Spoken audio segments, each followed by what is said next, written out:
Welcome to our Cartney video titled, How Do I Choose the Right Music College? Our guest today is Dr. David Fish. Hi, I'm Dr. David Lee Fish, and I'm a music educator, musician, and I'm also what's known as an independent educational consultant. In my case, I help college-bound musicians discover best fit schools and then prepare to audition and apply for them successfully. I do that through my firm, a company called College Music Major, and it can be easily found on the web at collegemusicmajor.com. So what does somebody need to know before they start checking into the college? What do they need to know about themselves or their goals?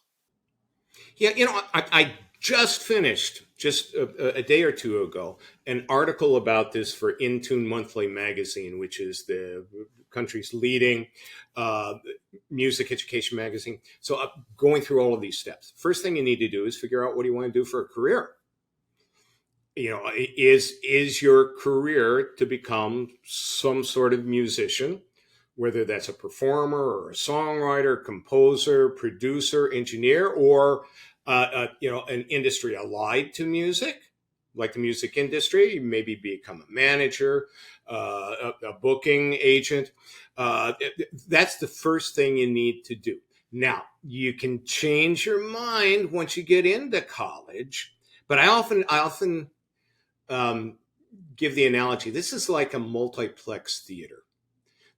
When you're thinking about going to college as a musician, you're like at the entrance of a multiplex theater. And there's a horror movie over here. There's a rom-com here. There's some sort of adventure movie here. You're going to have to audition or apply to college for one thing. As a guitarist or as a songwriter. Now, there are some programs that you can be kind of syncretic sort of programs that you can be more than one thing. But you need to figure that out too. Okay, I want to go to a rom-com that's also a horror movie, right? Something like that. So that's the first step. You need to figure out what you want to do in terms of a career after you graduate, because the education is going to be the bridge to that.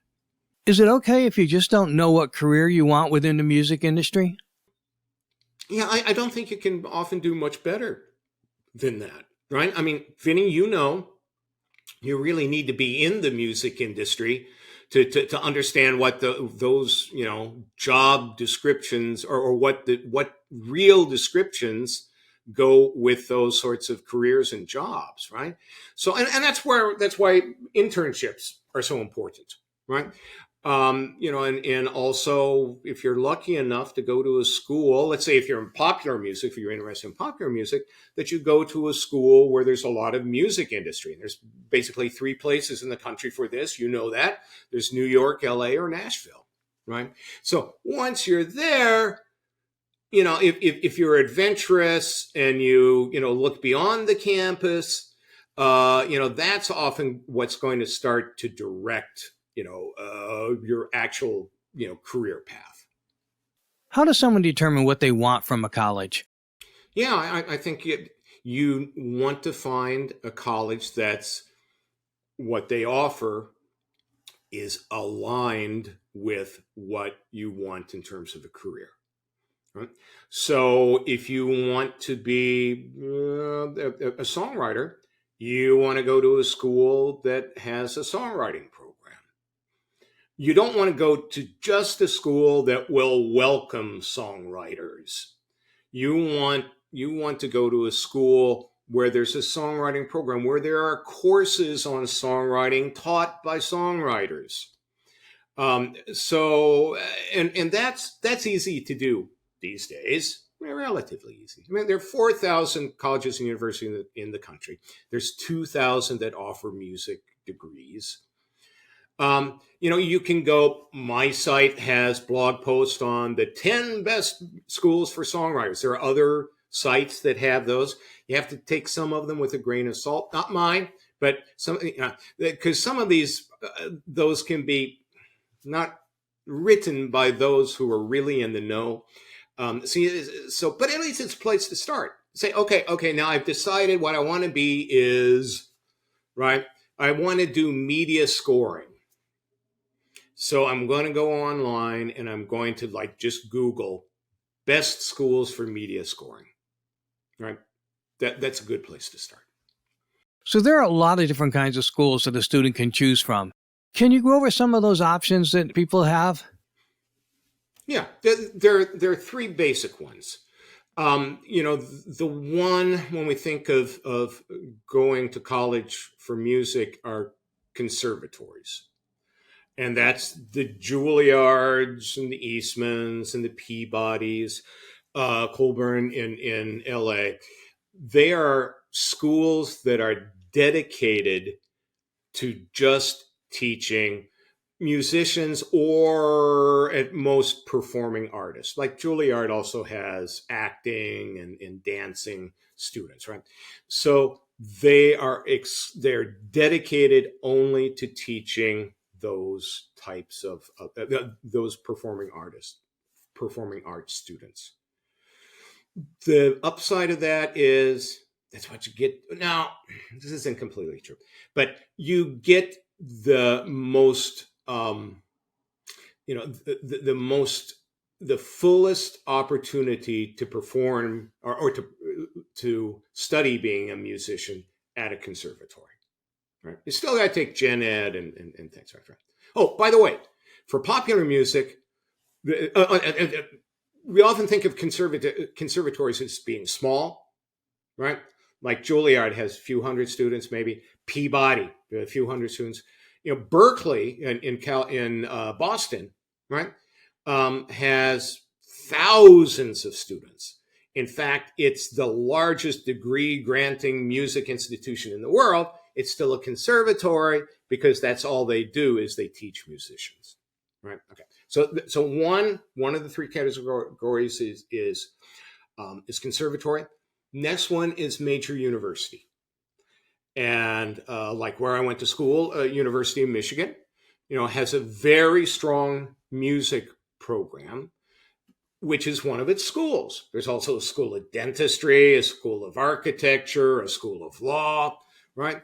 And to a certain extent, many major universities, their music programs, they follow what they call a conservatory model. They model themselves after the type of, right.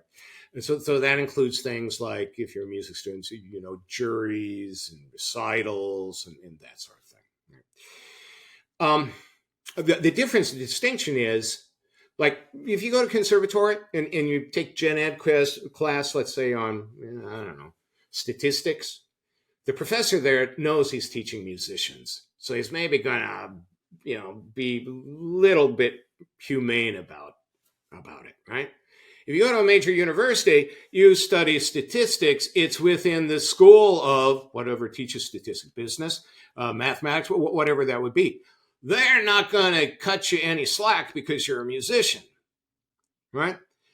So, it was that way with me. My doctorate is in something called ethnomusicology. So I had to take anthropology in the School of Anthropology at Michigan. They took their anthropology seriously in that school, right? So you have to, at a major university, you have to live up to these various standards of the various schools, which is, you can see as either a wonderful opportunity to be all that you can be, or you can see it as a real drag that's keeping you from practicing guitar, right?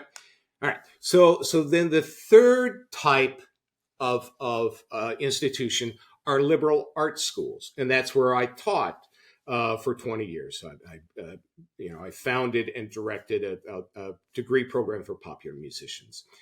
There, the emphasis is on educating a more rounded student. So you typically, in your major, let's say music, only about half of your courses, half of your hours would be in music. The rest would be in history and psychology and philosophy and environmental sciences and so forth. I loved it because as a songwriter and teaching songwriting, writing about love can only get so far. It's great if you know a little history and philosophy and psychology and so forth. So that's one reason. Another reason is musicians often tend to be influential in society. Right. What Taylor Swift says about the environment matters more often than what an environmental scientist says about the environment. What a Bruce Springsteen says about, hunger, or what Harry Chapin, said about hunger mattered more than other people, right? So that's another reason I really enjoyed teaching music within the liberal arts, was because I had this firm belief that we were educating leaders, not only musicians, but also leaders. But anyway, so those are the kind of the three different conservatory, major university with school of music within it, and then liberal arts colleges. And what category would Full Sail or Musicians Institute fall in? They don't. They are for-profit institutions, right? And for the most part, all right. Oh boy, this is really getting into the weeds. But for schools to offer guaranteed student loans, they have to be accredited by regional organizations that then are overseen by the Department of Education, right? Yeah, full scale. The plus side of that is they don't have to adhere to these outside sort of people telling them how they should be doing things, right? And it doesn't mean that their quality is necessarily not as good. Where in Nashville, in Blueberry Hill, the very famous recording program at the very famous studio. You're thinking of Blackbird Academy. Blackbird, yeah, it's a wonderful program. It is one of the best in the country, but it's for profit. And so they don't have to adhere to the sort of accreditation things that nonprofit schools typically do, right? So, all right. So what should people consider when weighing whether they should opt for one of the universities or attend a for-profit school? Yeah, and again, we're talking about a person who's 17 years old, right? Maybe 18, and you don't fully know yourself. Maybe you haven't had the life, experiences that are going to, transform you, right? So it can be a little difficult, but that said, I knew in high school, I loved Japan.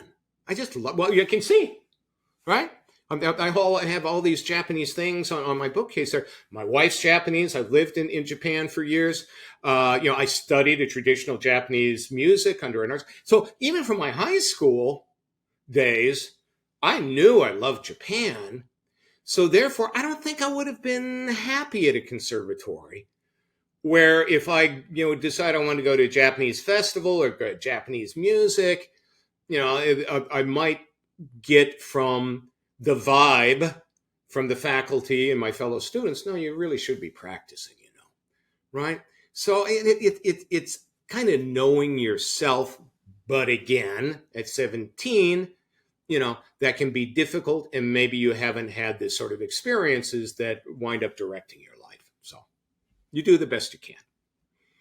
So what would you say are just the primary considerations when you're trying to make a choice? For instance, location would be one. Well, for some students it is, right? I mean, I work with students from all over the country, and by and large, East Coast students want to stay on the East Coast. West Coast students want to stay on the West Coast. Sometimes they want to stay close to the family. Part of it's kind of more cultural sort of thing, or that it takes a bigger leap of faith to imagine yourself if you're from LA living in Boston or vice versa or something. So yeah, so locations often. Part of it is the type of school. Do you want a school that's religiously affiliated? Or do you want the exact opposite? I want a school that is not religiously affiliated. What size of school? Do you want to be at a Michigan, for example, where there would be 100, 125, 150 students in a class? Or, do you learn better if you're in a more intimate situation, like in a liberal arts college where there may be only 12, 15 students? So, there are a range of those. Believe it or not, I'm a fan of AI. And a very valuable thing to do is to ask Claude or ask Chat GPT, what criteria should I be thinking about in coming up with the best colleges for me to go to? And it'll give you, it'll give you the standard ones, right? So, affordability, of course, is another one. I think a lot of musicians wonder if they really need a degree or if they should just get out there and hit the streets. Yeah, well, okay, look. So again, I directed a popular music program, right? And I'm actually co-founder of the Association for Popular Music Education, which is made up of all the big schools like Berkeley, Miami, Belmont, USC. And, I was reminding my colleagues the other day that we can't sell to students that you're not going to make anything of yourself if you don't go to study if you don't go to college to study popular music. Well, that's just patently false. The vast majority of popular musicians to this day don't go to college to study popular music, right? And there can be reason for them to be suspicious if they go to the wrong school. There's this great jazz joke. I started out as a tenor saxophone player, jazz musician, right? And this joke is two jazz musicians meet each other on a bandstand for the first time, right? And they're taking their horns out and they're getting ready. And one turns to the other and says, "Hey, you read music?" And the other one says, "Yeah, but not enough to hurt my playing," right? So you need to make sure that you go to a school that has the spirit of what you want to be to do as a musician, right? That's really important. So yeah, there is a reason, especially with popular musicians, to maybe suspicious of what they're going to do to you in college, right? They're going to turn you into a classical musician, right? Or something like that, right? But beyond that, I look at it this way. I can never tell a student that you need to study music in college to be a success. I can't even tell them that you need to read music. I mean, look, there's all these popular musicians who don't know how to read music. Paul McCartney doesn't know how to read music. All right. Right. But the answer for that is really simple. Are you sure that you're as much of a genius as Paul McCartney? Right. If not, maybe it would be nice to have some advantages. So by going to school to study, you get advantages that will help you in your career. Let me just give you a kind of an example of that. My school, still has popular music ensembles called the Vernaculars. And the top group each semester would do all of a live album of something. They do all of Abbey Road album. We did all of the Pink Floyd, right? The Wall. We did all of Rumors with the producer of Rumors, Ken Calais there. We did all of Hotel California with Bill Szymczyk, the producer of Vinny, these are 21-year-old kids who knocked it out of the ballpark every single time with challenging works like that. A free-range chicken, let's say popular musician, it's basically the inexperienced leading the inexperienced. Okay, the bass player sucks, but, you can't tell him how to improve because you don't quite know. Plus, he owns the sound system, so you can't get rid of him. So you're hampered by all of these things, right? I would dare someone to find just a random group of 21-year-old popular musicians that could pull off something like that musically. So it just gives you competitive advantages if it's a well designed, well taught program in whatever musical pursuit you're interested in. Thank you so much for those valuable insights. That concludes our video titled, How Do I Choose the Right Music College, with our guest, Dr. David Fish.